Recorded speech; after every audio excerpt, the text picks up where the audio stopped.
AIADMK has walked out of the NDA. What does that mean for Tamil Nadu? Is that state still a bridge too far for the BJP? All that and more coming up. But first, as always, it's time for the 9 headlines at 9.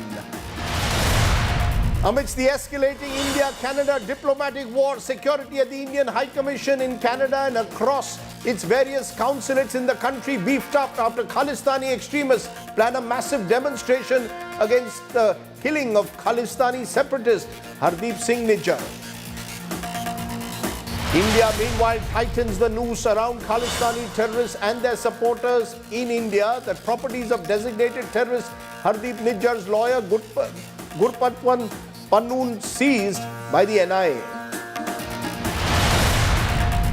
Narendra Modi hits the campaign trail. The Prime Minister's all-out attack on the Congress says the party has been handed over to urban Naxals. Rahul Gandhi in Chhattisgarh hits back, says the BJP had remote controls, one operated by billionaires, another for the privatization of public sector units. AIADMK exits the NDA ahead of the 2024 general elections, blames Tamil Nadu BJP chief Annamalai for the breakup. BJP insists the breakup will have no impact on the poll results. Kaveri water war intensifies in Karnataka. Farmers and pro-Kannada organizations declare a strike across Bengaluru tomorrow. Protesters disagree with water management's order asking Karnataka to release water to Tamil Nadu for 15 days. A Dalit woman is assaulted, stripped and urinated upon in Patna for refusing to pay additional interest on a family loan. Cops swing into action, complaint registered, search operation to arrest the absconding accused. A massive boost to the Indian Air Force C-295 air transport aircraft inducted by the Defence Minister. It will be used to paradrop troops and cargo. Despite repeated attempts, Indian Space Research Organisation receives no signals from the lunar explorers Vikram lander and Pragyan rover since their landing on the lunar surface. And India strikes gold at the Asian Games. The women's cricket team and 10 meters air rifle trio of Rudraksh Patil, Aishwarya Tomar and Divyansh Panwar win the gold medal.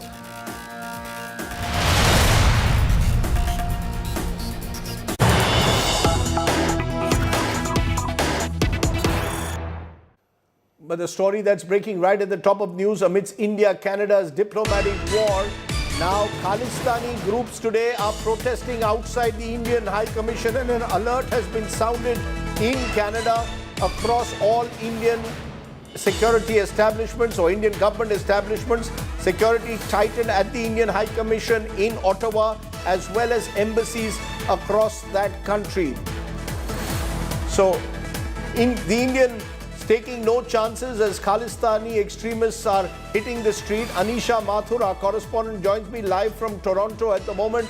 Anisha, these protests presumably being called by Khalistani extremist groups, how seriously are the Canadian authorities taking it, given the fact that they are accused in the past of being extremely lenient with these Khalistani groups?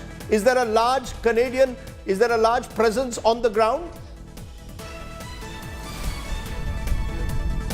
Well, Rajdeep, the Canadian police has tightened security outside the consulate here in Toronto. I can show you right here the barricading that has been put up. There are police officials around this entire street right now. Not just the Toronto Metropolitan Police, but also, if you can see behind me, these large SUVs. This is the presence of the Federal Royal Canadian Police. The Federal RCP is also here.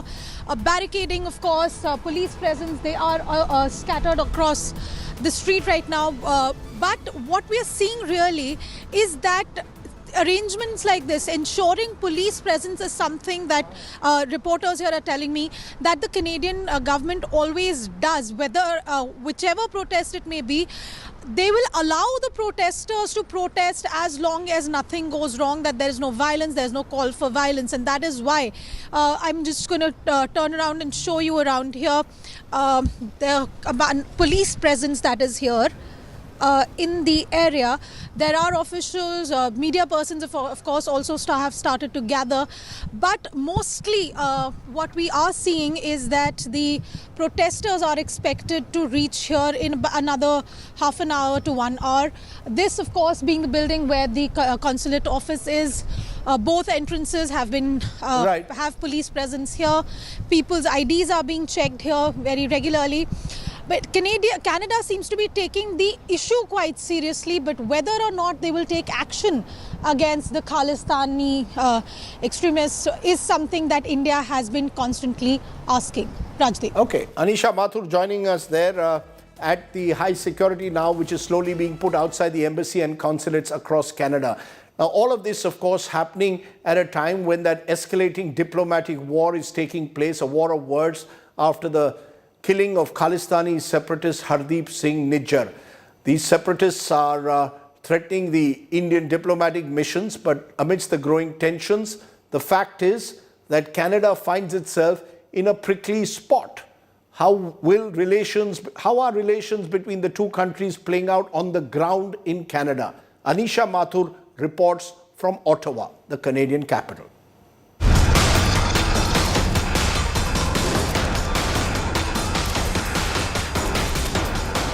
The India-Canada showdown escalates. Khalistani extremists have planned demonstrations against the killing of one of India's most wanted fugitives, Hardeep Singh Nijjar. They have threatened to shut down New Delhi's diplomatic mission in Ottawa. The aggression comes after Gurpatwant Singh Pannu, chief of the banned Khalistani outfit, Seeks for Justice, issued a video threatening Hindus living in Canada to leave the country. The frequent threats by Khalistani extremists have made the Hindu community wary.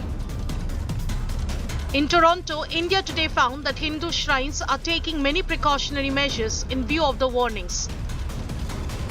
जो आप बोल रहे हैं कि हम लोग डर रहे हैं, डेफिनेटली डरना पड़ेगा क्योंकि सब घर में ये बातें चर्चा हो रही है. सरदार जी हमारे फ्रेंड्स जो है वो भी बोल रहे हैं कि बाहर मत जाना अकेले, ये लोग की भरोसा नहीं है इनका. Meanwhile, the Canadian government is caught in a diplomatic quagmire after Prime Minister Justin Trudeau accused India of a role in the killing of Khalistani terrorist Nijjar on Canadian soil. Canadian Defence Minister Bill Blair has affirmed Canada's commitment to pursue partnership while investigation into the killing continues. There is a very significant concern that Canada will have with respect to the violation of our sovereignty and the murder of a Canadian citizen on Canadian soil. And at the same time, I also want to acknowledge the importance of the Indo-Pacific strategy. We've been working very hard over the past several years, and most recently in building trade agreements in the region, and through the Canadian Armed Forces, we have been increasing our presence and patrols in the region. And so the Indo-Pacific region, including our relationship with India, is important to us. The Canadian government is under pressure both at home and abroad to produce evidence to back Trudeau's charges against India. Trudeau's comments have put not just Canadian ties with India in jeopardy but have landed his Western allies also in a soup. With Anisha Mathur in Toronto, Bureau Report, India Today.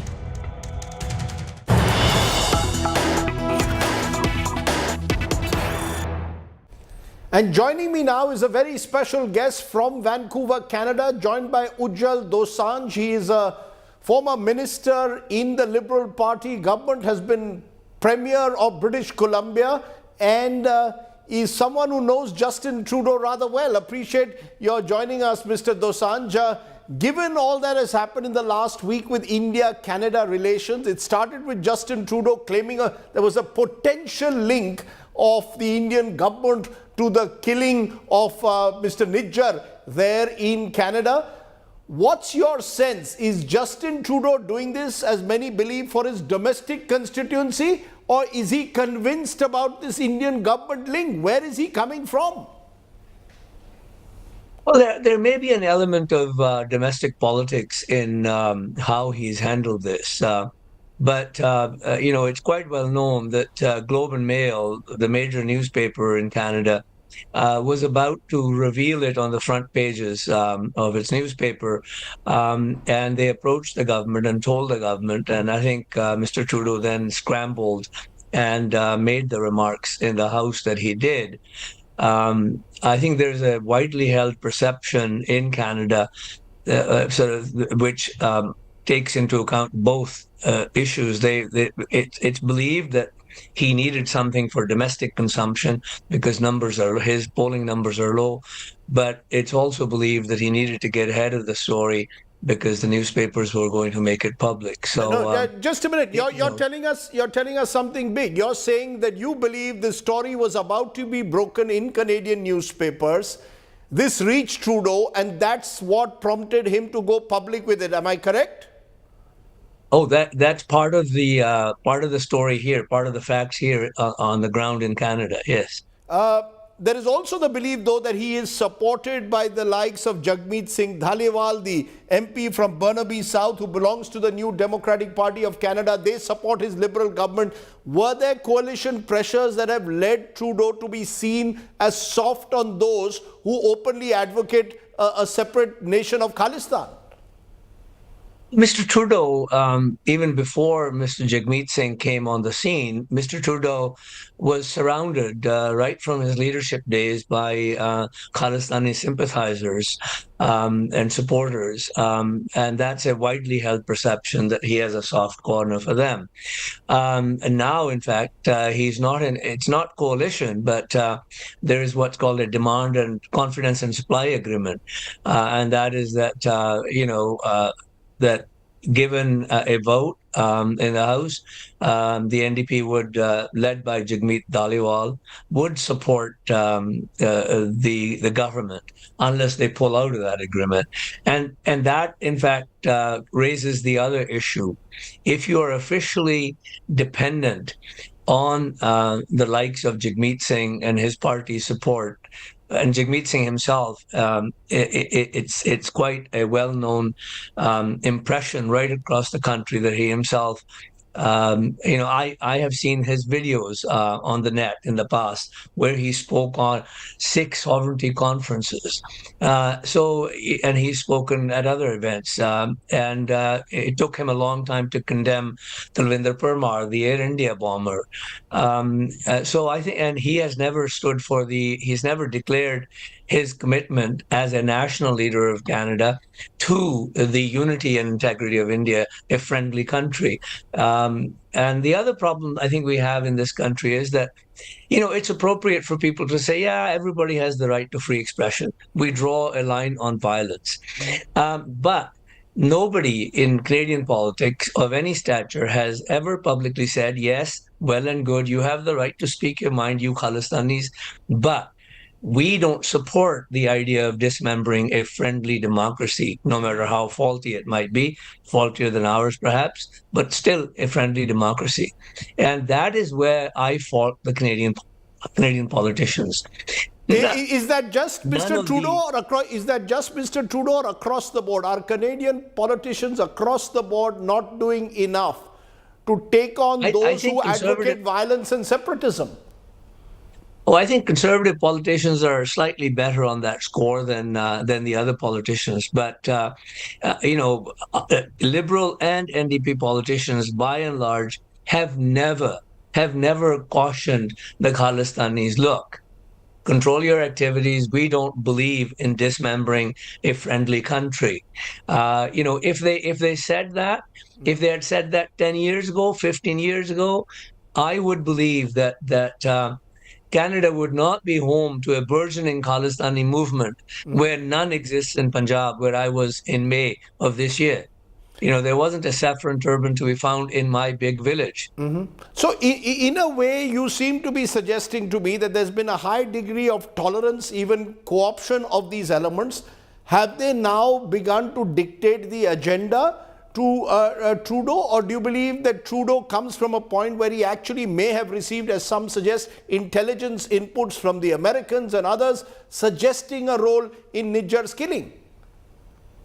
Well, I think that on this issue, I have to believe him. He's the prime minister of the country. I am a citizen. I'll have to believe my prime minister. But believe what? With due regards, sir, believe what? Believe a potential link? I mean, what does a potential link mean? Without hard evidence? I must believe I must believe that he is telling the truth to the people when he speaks in the House. I don't know what a potential link means. They've talked about signals intelligence and communications intelligence. If they know who pulled the trigger, why is the RCMP still running around trying to identify the so-called assailants and the driver of the getaway car? And I understand that the getaway car was some 2008 Toyota or something. If the government of India was going to kill somebody, couldn't they afford something better? I don't know. But how are the likes of Nijjar seen though in Canada among the Canadian Sikh community? I had a guest the other day who said 80 to 90% of Canadian Sikhs also have no time for any kind of violence linked to the Khalistani movement. Do you go along with that, or do you believe these groups have substantial support? Oh, absolutely. I go along with, I in fact said 95% of Canadian Sikhs don't want to have anything to do with it. But, the problem is that everybody's busy making a living, raising their children and grandchildren. People like me, I've been doing this since the 80s. You get tired, you move on. But these guys, because the Khalistan lives in their heads, and they're isolated perhaps from the larger society here, and it gives them a cause, something larger than themselves, something outside of themselves to latch onto. It gives perhaps a meaning to their lives, but they carry on, and guys like us, people like us, don't have the time to fight them, and it's not my obligation. It is the obligation of the government of this country to send a message to the extremist elements in Canada who are trying to dismember a friendly country. Hey guys, that's not acceptable. Nobody's done that. I want to ask you this, and I want to tell our audiences this first, that you were assaulted by Khalistanis outside a parking lot in February 1985 because you were publicly condemning the extremist elements. The assault resulted in a broken hand and 80 stitches on your head. Have people like you been targeted as well, even today? I haven't. The last public threat I got was back in 2010, 2011. There hasn't been the opportunity to speak about this issue in the sense that it hasn't been in the public domain in the larger society. I only address sort of the mainstream issues. It's become a mainstream issue because of Mr. Trudeau's a reference to it in the House. And now, I have a choice to either keep quiet or say my piece, and I'm happy to say my piece. Are you saying, therefore, that a majority of mainstream Canadians simply have no clue of what Khalistan is about, and even within the Canadian Sikh community, it is a small but vocal minority that is pushing the issue? Am I correct? You are absolutely correct. The vast majority of Canadians don't even know what Khalistan is. Many of them might not even know where Punjab is. But the Indians in Canada, the Canadian Sikhs in particular, they are as proud Indians as the Punjabis and Sikhs in Punjab are. And, we are civilizationally Indians, and to deny that fact is crazy. And to keep wanting to divide Hindus and Sikhs, who have, I see not much difference in terms of the communities. One of the problems is that in places like Canada, there is no healing process for the grievances or the hurt that you might carry in your head about 84, what happened in 84 in Amritsar or in Delhi. Whereas in India, you live together, you intermarry, you're seeing each other every day, you have friends and family, and there's a healing process. So Indian Sikhs have moved on. They know that Hindus in India don't hate Sikhs. Here, the narratives Khalistanis are trying to propagate is that Sikhs are persecuted in India. That's the basis of the continuing demand for separation. How does Trudeau benefit from all of this? Surely his global image, if he's seen to be patronizing those accused of violence and separatism, doesn't get lifted. Do you believe that he's gambled big, therefore, by doing what he has, gone public in the manner that he has? Well, I think he's damaged himself, as I said before. He's damaged himself as the most important diplomat for our country. So therefore, he's taken himself out of the equation for being the interlocutor on behalf of Canada. If he has to speak to India, he needs someone else from his government or from this country. And there are lots of people who can do that. You know, these kinds of issues, they have to be resolved at the table, not shouting across international borders. And there's no question there's a bit of a, even look, if India did what it's alleged to have done, it would give India a black eye in the international arena. But, India wouldn't be the first to have done that. That's not to say I'm taking it lightly, but, US and Russia and others have been known to do that with the Iranian general or with Osama bin Laden. And so let's not be holier than thou. That's not to suggest that I accept what India has done as the appropriate thing, if India has done it. But if India has done it, will Nijjar be seen as some kind of a martyr, or and will Canadians respond very differently, or will they say, look, as you said, other countries in defense of their national interests may well take to extraterritorial killings? Oh, well, I mean, look, I don't think that anyone in Canadian politics is going to take it lightly. I don't think they should, but that's a different matter. Real politics tells you that countries do this. That doesn't mean it's acceptable. I think that Mr. Trudeau's image has taken a big hit. In terms of international situation, the allies, the Five Eyes allies have been a bit mute on the issue. I mean, they've expressed, they've urged India to cooperate, and they said, look, we shared intelligence. But they've been somewhat mute because they know that this kind of situation shouldn't be allowed to damage the relationships between them and India, which are important to them. And I suggest that to Canada, India is very important as a democratic country, as an ally. I hope that this issue is resolved, both as an Indian by heritage and as a Canadian by citizenship. I hope it's resolved soon. The fact is the Indian government has strongly denied the allegations that have been made by Prime Minister Trudeau. I just want to understand, though, from you, Mr. Dosanjh, is there a new sort of perception of India now in Canadian eyes, given the fact that you've got so many young Indians now coming to Canada to study? We have more than 3 lakh Indians as we speak with student visas in Canada. Is India seen by the Canadians as an important country that you need to work with, and that soft power of India, whether it's cinema or cricket, is now becoming more and more important in Canada? Well, it is. I mean, it is becoming more important. It's been important for some time. As I said, India has arrived internationally. And therefore, I think Canadians are aware that India is an important country. It can be an important ally. And there's no question that that's the case. But that's why I actually say to India, if India has done it, India would get a black eye, at least amongst those who think countries shouldn't be going across borders and killing people.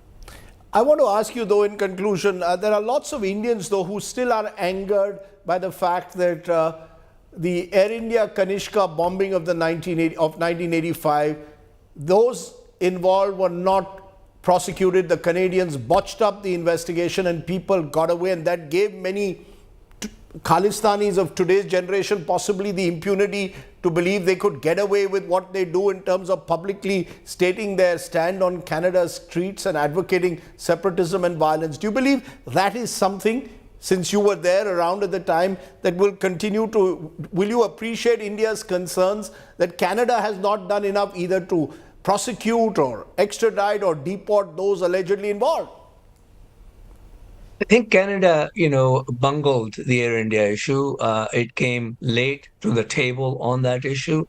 The inquiry was held like, 20 years later, a judicial inquiry, and only one person has gone to jail with respect to that, and that's not good enough. Canadians believe it's not good enough, and that, as you argue, that may have given some sense of impunity to those who continue to work for the dismemberment of India, sitting here on Canadian land. Because India has given lists in the past of alleged Khalistani terrorists residing on Canadian soil, and the Indian argument is not enough has been done by the government in Ottawa to actually address India's concerns, be it on Kanishka or be it on other events. Well, in terms of the list you talk about, look, India and Canada have an extradition treaty, and my view is, if you have the evidence, formally request the extradition. It was done in the case of a young woman who was murdered at her mother and uncle's behest. The mother and uncle are now sitting in India. They've been taken from here. They're facing trial in Punjab for that murder. So, there are other channels to deal with it. Simply handing a list of terrorists or alleged terrorists doesn't make for an extradition. And that is my concern. I think India should be active on the extradition front. But you see, the perception that Canada has become a haven for terrorists, these are words being used by Indian government officials. Does that trouble you as someone who's been part of Canadian politics and India-Canada relations for years, that now today Indian officials are openly saying that Canada has become a haven for terrorists? Well, it does trouble me, because I'm both an Indian by heritage and Canadian by citizenship, and I go to India fairly regularly, and I love the idea of India that I grew up in. My grandfather spent 8 years in British jails fighting for the independence of the country. So I'm quite attached to the idea of India, and I want Canada and India to have good relations. But both governments need to work on it, and I think Canadian government has been remiss. Canadian politicians have been missing in action on this issue. They have not tried to dissuade Khalistanis from trying to dismember a friendly country. That is the bottom line, I think. If Canadian politicians actively took the position and said, hey guys, nothing doing. You cannot continue to argue for dismemberment of India. It's a friendly country. I believe that that Canada wouldn't be a place with a burgeoning movement for Khalistan where none exists in Punjab. Ujjwal Dosanjh, for speaking so freely and candidly and giving us a sense of a proud Canadian-Indian perspective. I appreciate your joining us here on the news today. Thank you so much. Good to be with you.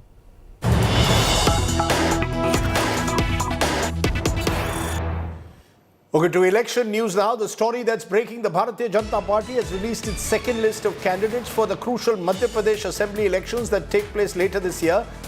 Union Minister Narendra Tomar will fight the Madhya Pradesh Assembly polls. Also, Union Minister Prahlad Patel, Fagan Singh Kulaste are in the fray. Kailash Vijayvargiya, the BJP's senior leader, also in the BJP list to contest from Indore. He hadn't contested in the last election. So clearly the BJP has decided to put up all its heavyweights in what promises to be perhaps the biggest battle of this winter election, the closest fight expected by many there in Madhya Pradesh.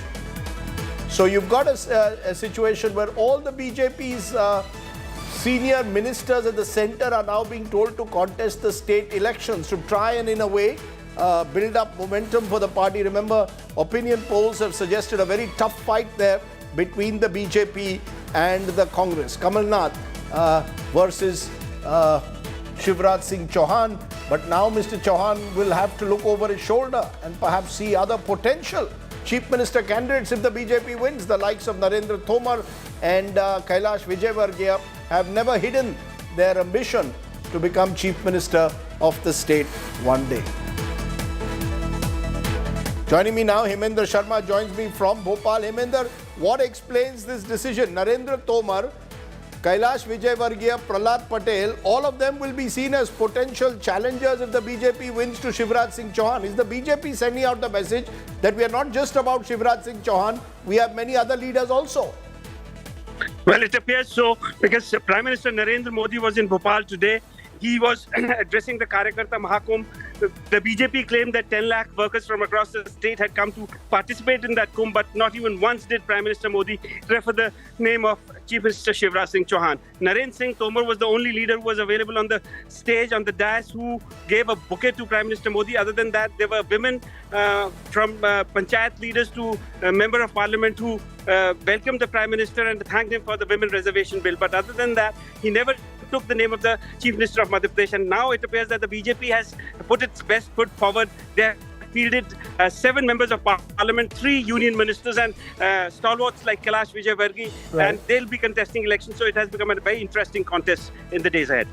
Heminder Sharma joining us there. Very interesting, the BJP deciding to put all its leaders from Delhi also in the battle in Madhya Pradesh. Amit Shah, remember, has been put in charge of the BJP's Madhya Pradesh campaign. Now, already the sounds of the elections are being heard. Prime Minister Modi was in a rally in poll-bound Madhya Pradesh and Rajasthan today against the backdrop of the women's reservation bill being passed. He launched a scathing attack against the Congress, comparing the party to a company run by urban Naxals, he said. Meanwhile, Congress MP Rahul Gandhi was also in election-bound Chhattisgarh, hitting back at the BJP, calling it a party that works for billionaire corporates. Listen in to what was happening.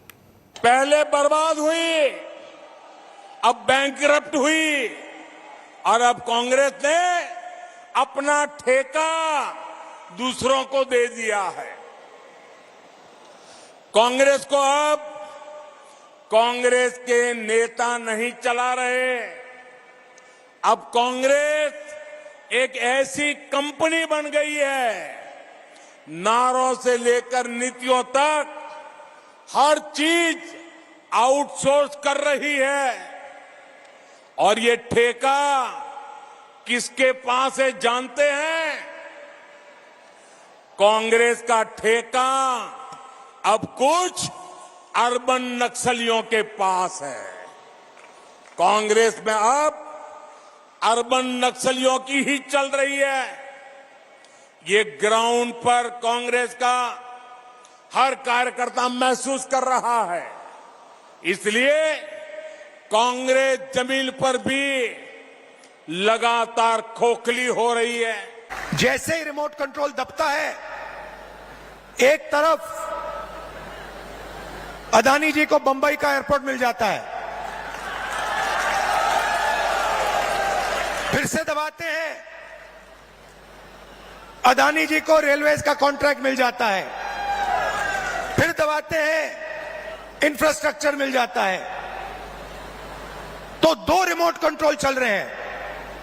ये हमारा वाला सबके सामने चलता है। BJP दबाती है, public sector privatise हो जाता है। आपने 5 किसानों के कानून, काले कानून बनाए, उसमें उनको फायदा देने की कोशिश की। तो मैंने उनसे पूछा, नरेंद्र मोदी जी, आपका रिश्ता क्या है? उनके हवाई जहाज में आप जाते हो, रिश्ता क्या है? जवाब मिला, मेरी लोकसभा की सदस्यता रद्द कर दी। Interesting on the election trail, Rahul Gandhi versus Modi yet again. Now, in a setback to the ruling NDA ahead of the 2024 Lok Sabha polls, the AIDMK has ended its alliance with the BJP in Tamil Nadu. The party leadership unanimously passed a resolution on Monday after what it called repeated attacks by state BJP chief Annamalai. What does all this mean? Take a look.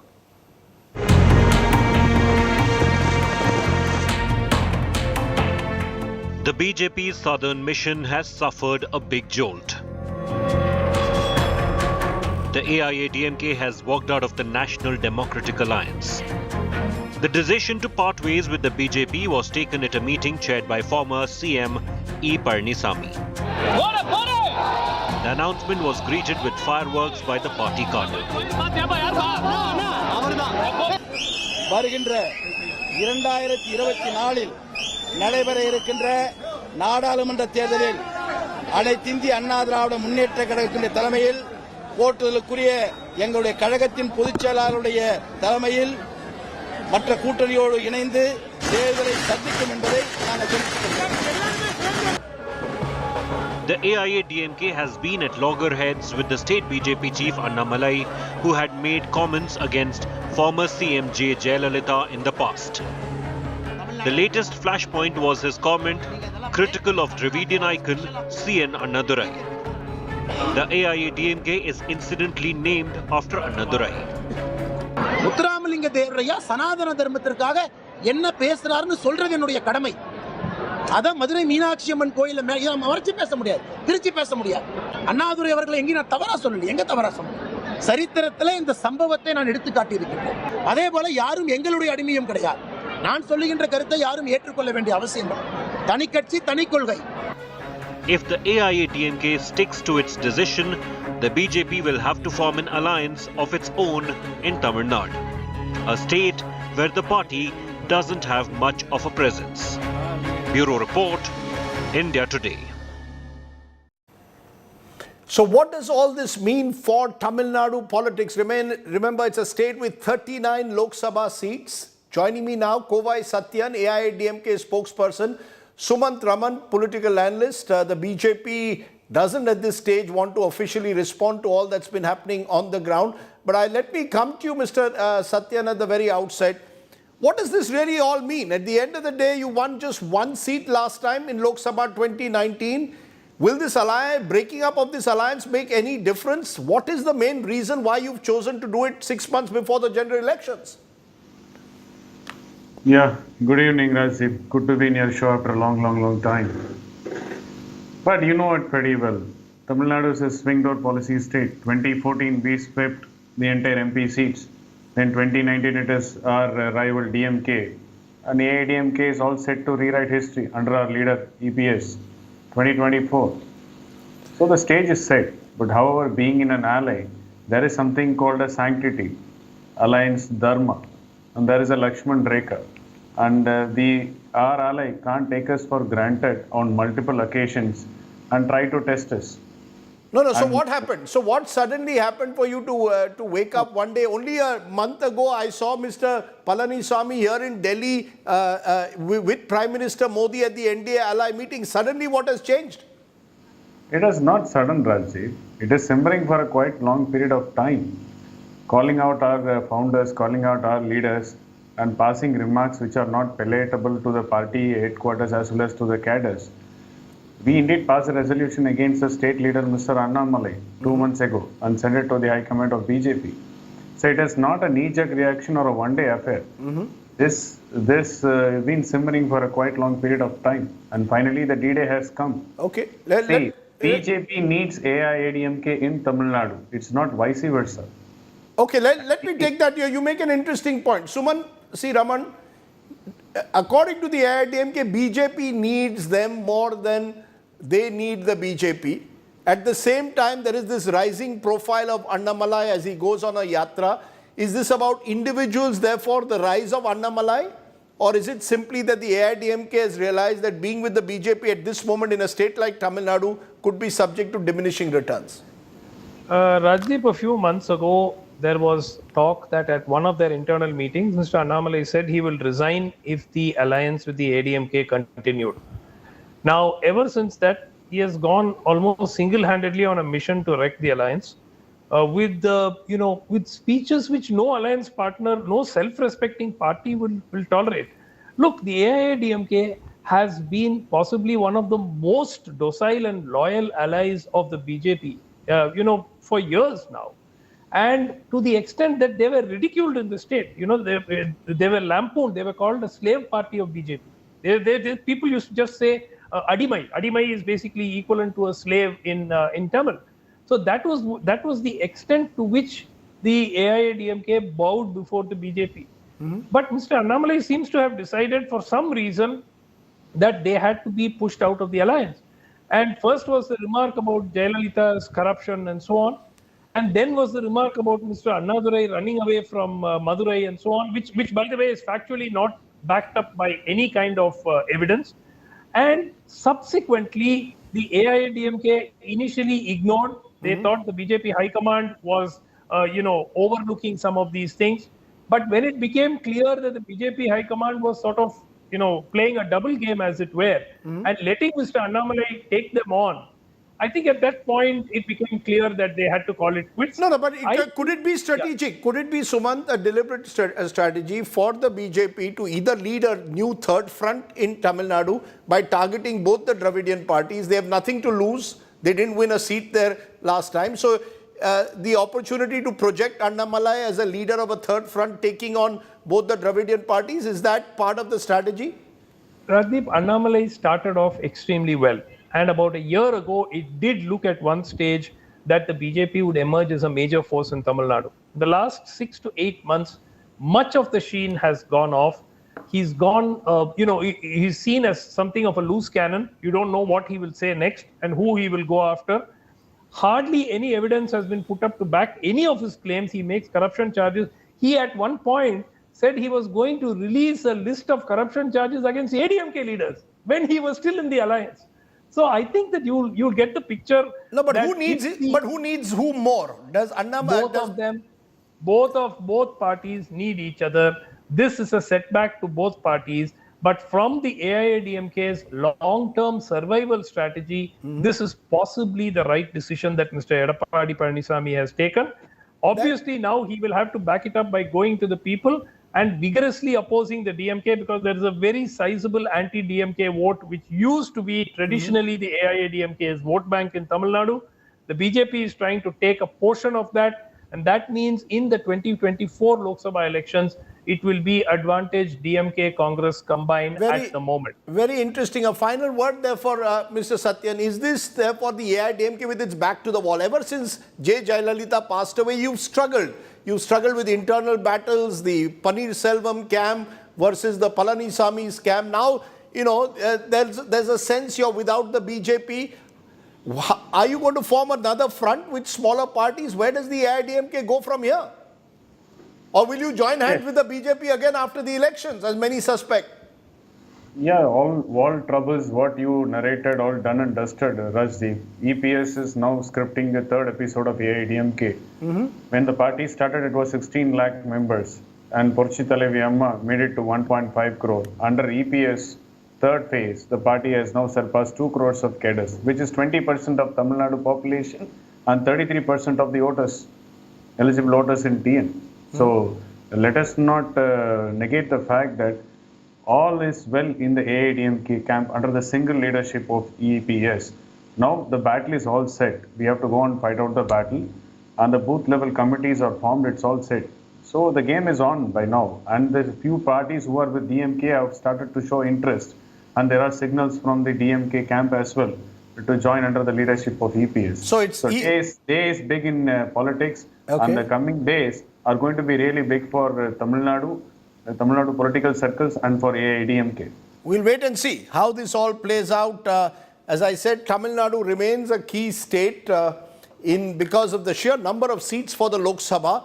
Is it really advantage DMK Congress, as Sumant Raman seems to suggest, or is the will the AIADMK live to fight another day? We'll wait and see. For now, I appreciate both my guests joining me here on our other talking point. Let's take a break. When we return, Get Real India. Tonight's shocker is coming from Bihar.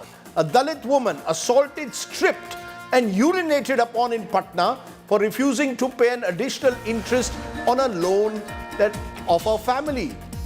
We'll tell you more on that story. Get Real India is coming up next.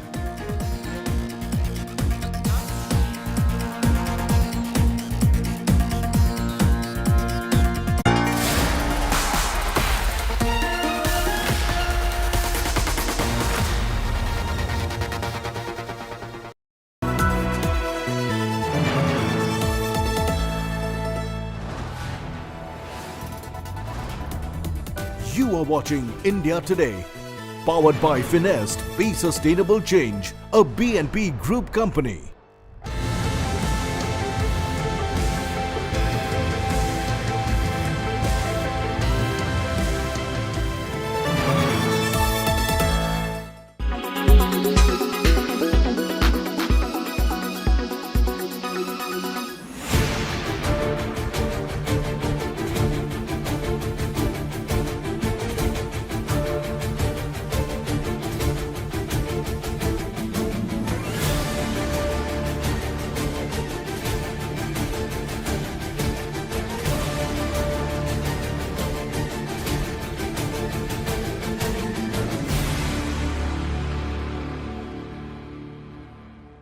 quality today. In Delhi, 183. In Mumbai, 76. In Kolkata, 31. In Bangalore, 32. In Chennai, 37. In Hyderabad, 17.